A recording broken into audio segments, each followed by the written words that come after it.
ये नींबू का जो है रेट आसमान छू रहा है। सभी सब्जियों के दाम बढ़े हैं, कोई भी ऐसी सब्जी नहीं है जिसके दाम नहीं बढ़े। कुछ लॉकडाउन ने मार दिए, कुछ महंगाई मार देगी। हमारे देश में नींबू का इस्तेमाल अक्सर बुरी नज़र से बचाने के लिए किया जाता है, लेकिन देश में नींबू किसकी नज़र लगी है जो इसके रेट आसमान छू रहे हैं, ये जानने के लिए आज हम मंगलापुरी मंडी पहुंचे और मेरे साथ यहाँ के प्रधान विजय कुमार हैं जिनसे हम बात करेंगे। और इस महंगाई के पीछे इनका दर्द भी कहीं ना कहीं छुपा हुआ है, क्योंकि जब महंगाई बढ़ती है तो डिमांड कम हो जाती है, कस्टमर्स आने कम हो जाते हैं और माल ख़राब होने लगता है। विजय जी, क्या हालात हैं मार्केट में? इस बार जो नींबू का जो रेट है वो आसमान छू रही है। तकरीबन जो है नींबू का रेट जो है 240 रुपये से लेके और 300 रुपये तक भाव पहुंच गया है। और आज कुछ असर ये दिखा जा रहा है कि आज कुछ जो है नींबू में कुछ उतार आई है, कुछ 10-20 रुपये की जो है मंदा आया है। उसका कारण ये है कि जो ये नींबू आता है वो केरल से आता है। केरल में क्या है कि इस बार जो इसका नींबू का जो है पैदावार कम है, और पैदावार कम होने की वजह से ये नींबू का जो है रेट आसमान छू रहा है। दूसरी बात एक और है कि जो ये डीजल और पेट्रोल के जो रेट बढ़े हैं उससे जो है इस पे जो है महंगाई, इस पे भी जो है असर पड़ा है। तो कहने का मतलब ये है कि इस साल जो है नींबू इतना मतलब महंगा हो गया है कि लोगों का जो है जो जायका है ना, रसोई का जो जायका है उनका वो जो है बिगड़ गया है। लोगों का स्वाद तो बिगड़ गया।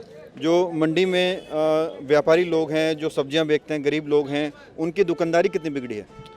देखो जी, अगर देखा जाए तो इस साल महंगाई तो बहुत है। हर सब्जी का रेट जो है दुगना तिगना हो रहा है। जो सब्जी 20 रुपये किलो मिला करता था आज वो 60 और 80 रुपये किलो बिक रहा है। ठीक है, अब ये देख लो कि अगर इतनी महंगाई हो गई, अभी पीछे लॉकडाउन के उभरे नहीं और सब्जी इतनी महंगाई हो गई है जिसके कारण लोगों का जो है ये प्रभाव बजट लोगों का ख़राब हो रहा है। जी सर, क्या कहेंगे, नींबू के अलावा बाकी सब्जियों के दाम भी बढ़े हैं? सभी सब्जियों के दाम बढ़े हैं, कोई भी ऐसी सब्जी नहीं है जिसके दाम नहीं बढ़े। दुकानदारी पे कितना प्रभाव पड़ रहा है, रोजी रोटी पे कितना प्रभाव पड़ रहा है? दुकानदारी तो 50% कम हो गई है। जितने भी बेचारे दुकानदार हैं सभी रो रहे हैं इस टाइम के लिए, क्योंकि महंगाई इतनी बढ़ गई है, डीजल पेट्रोल के रेट इतने बढ़ गए हैं। अच्छा, ये दिल्ली में ही बढ़ रहा है या कहीं और भी बढ़ रहा है? सर ये सभी जगह असर पड़ा है, सभी जगह असर है इसका। मुख्य कारण क्या है इसका? मुख्य कारण सर ये डीजल के पेट्रोल डीजल के रेट बढ़े हैं, तो इसी के कारण ही थोड़ा सब्जी और। अच्छा, आज मैं खबर सुन रहा था कि जो है अंतर्राष्ट्रीय मार्केट में कच्चे तेल के दाम कम हुए हैं, लेकिन भारत में महंगाई जो पेट्रोल डीजल के दाम है वो कम नहीं हो रहे हैं। तो आपको लगता है कि कहीं ना कहीं सरकारें भी इसकी जिम्मेदार हैं? सर सरकारें तो जिम्मेदार हैं ही इसके अंदर। अगर सरकारें जिम्मेदार नहीं होती तो रेट आसमान नहीं छू रहे होते।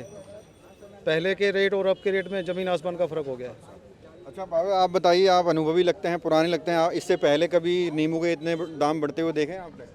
कुछ लॉकडाउन ने मार दिए, कुछ महंगाई मार देगी। गरीब आदमी जिएगा कहाँ? दिल्ली के अंदर वही आदमी जिएगा जो 60-70 हज़ार रुपये महीना कमाता है। मकान कमा के चले जाओ 8,000, 9,000, 10,000, 8 रुपये यूनिट बिजली का बिल मकान मालिक ले रहा है। मकान मालिक में रहो, जो उसको बोलो और कमरा खाली कर। अच्छा साहब, आप बताइए, दुकानदारी पे कितना प्रभाव पड़ रहा है ये महंगाई जो? दुकानदारी पे तो बहुत फर्क है। जो आदमी यानी कि 1 किलो ले आता है वो आधा किलो पकड़ रहा है। अच्छा, हर चीज़ में महंगाई है। अच्छा, तो इसकी वजह से माल जो आप ला रहे हैं वो भी खराब हो रहा होगा? खराब हो रहा है, पैसा नहीं बन रहा, पूरा समझ लो नुकसान में जा रहे हैं। बिल्कुल। तो बिक्री नहीं होगी तो नुकसान तो जाहिर है। तब माल नहीं बिकेगा, महंगा हो रहा, नहीं बिकेगा तो लोग क्या करेंगे? कमती बढ़ती बेचेंगे, सब पैसा नहीं बनेगा। प्रधान जी, कोई क्या मांग करेंगे आप? गवर्नमेंट से कोई मांग करना चाहेंगे मंडी के प्रधान के नाते? मैं तो यही कहना चाहूँगा कि अगर ये डीजल और पेट्रोल अगर कुछ सस्ता हो जाए तो उससे ये असर आ सकता है कि जो आज जो 250 और 300 के जो भाव चल रहा है वो तकरीबन जो है वो नीचे आ जाएगा, ताकि जो है लोगों का जो है ये है कि लोग बाग जो इस्तेमाल करेंगे। आज जो 1 किलो जो ले जाने वाले जो कस्टमर हैं वो आज के टाइम में 200-250 ग्राम लेके जाते हैं। जो 250 ग्राम लेके जाया करते थे आज वो 1 पीस लेके जा रहे हैं। 1 पीस आज भी मार्केट में जो है 8 रुपये पीस का और 10 रुपये पीस का नींबू का रेट है, जो लोगों का ये बहुत भारी पड़ रहा है। लोग बाग नींबू ना लेके और अपना जो है किसी तरीके से अपना गुजारा बसर कर रहे हैं। हाँ बताइए सर, पहले कोरोना ने मारा गरीबों को, अब महंगाई मार रही है, कितना प्रभाव इसका पड़ रहा है और कौन जिम्मेदार मानते हैं? तो ये कि सर यही है कि सरकार को सोचे इस बारे में। और क्या, महंगाई तो चली रही है। खैर, इधर कोरोना मार दिया लोगों को, इधर महंगाई काम नहीं है बिल्कुल।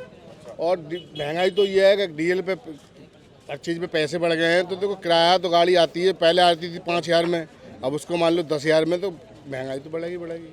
सरकार की जिम्मेवारी है जब इस तरह का कोई दौर आता है, चाहे वो कोरोना का टाइम हो, चाहे अब जो महंगाई बढ़ रही है, कि उसको कुछ ना कुछ जनता को राहत दे, क्योंकि जनता की पहले ही क्रय शक्ति बहुत कमज़ोर हो चुकी है पिछले 2-3 सालों में।